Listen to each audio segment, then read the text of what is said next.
Okay, this is a typical defrost timer used in most refrigerators, older refrigerators. Today everybody's using control boards, electronics, but if you run into a refrigerator that has a timer on it, some of the older Sub-Zeros do, I just want to show you how they work. Now, most timers have 4 terminals on them, and the way this works is that there's usually a set of 3 on one side and then an individual one on the opposite side. This is usually the common wire, and then the power comes in to this terminal and distributes either to here or to here. I'll show you on another timer here. The same setup, just a different timer. This is a GE, and this is don't even know what brand this is. Anyway, as you can see, the wires for the clock come in to the center of this 3 terminals here, and this is common and this is lead. So the way this works is that when the timer, this is the clock on this timer, when the clock turns and goes into a defrost cycle. Let me try to find it. Yep, you hear that click? That means the terminals, the contacts for the power, switch from this terminal, which is usually the compressor, goes to the compressor or the thermostat, and shuts that off and sends the power through this terminal, which is the defrost, and activates the defrost system. And let me take this apart and show you how this works, if I can get it apart.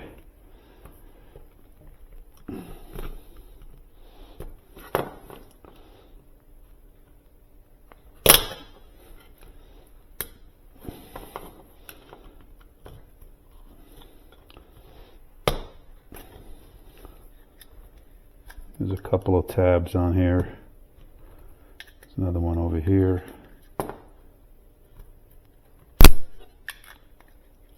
And there's another one here.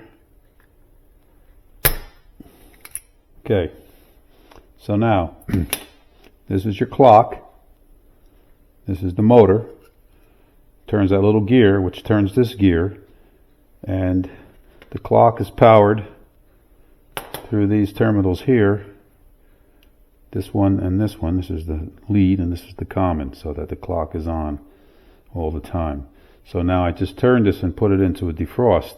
So what you can see here is that these 2 terminals are touching, and this is for the refrigeration, this terminal here. Pull that out. Now you see how burnt out that terminal is, that contact tip? That's probably why this timer was replaced. The contact tip is burned away. So if we turn this back to a refrigeration cycle,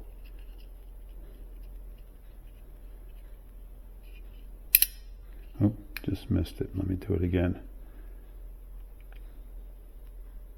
There. So now,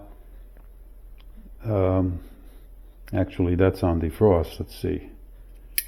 Now, the defrost terminal, which is here, is not touching. These 2 are touching, and that's now in a refrigeration cycle.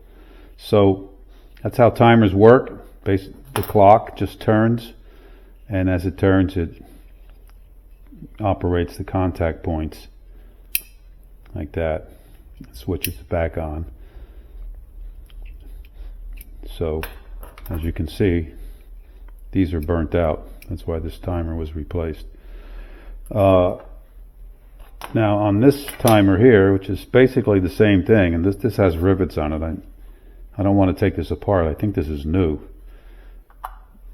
But I wanted to just mention that this has got a window in it, so you could see that wheel in there turning when the clock is turning. But just because the clock isn't turning doesn't necessarily mean the timer's bad, because on some systems, not Sub-Zeros, but on some systems they have what they call a flying lead, where you can take the lead off the terminal here, the center terminal, and move it to the defrost terminal, so that when the limit switch that controls the defrost termination switch closes, when the freezer gets cold, it'll send power to this clock and and then the wheel will start to turn, so it'll stay on for so long. It's a cumulative defrost, I think they call it. But anyway, that's how timers work.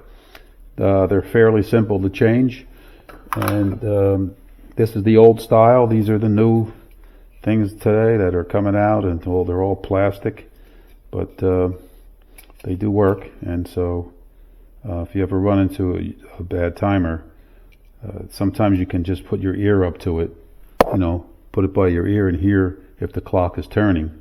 Because on this, I'm not sure if you can see, it's got a little bit of a window here, so maybe you can see the clock on this one. This should come out. Yeah, gonna have to break it off because it's no good anyway. Okay, let's get that off.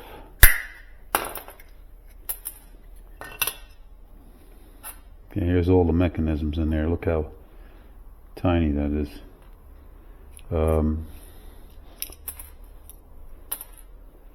I don't see. Oh yeah, there's a window there. So with that window, you can look inside these little holes and see if this thing is actually turning. Anyway, that's how the defrost timer works.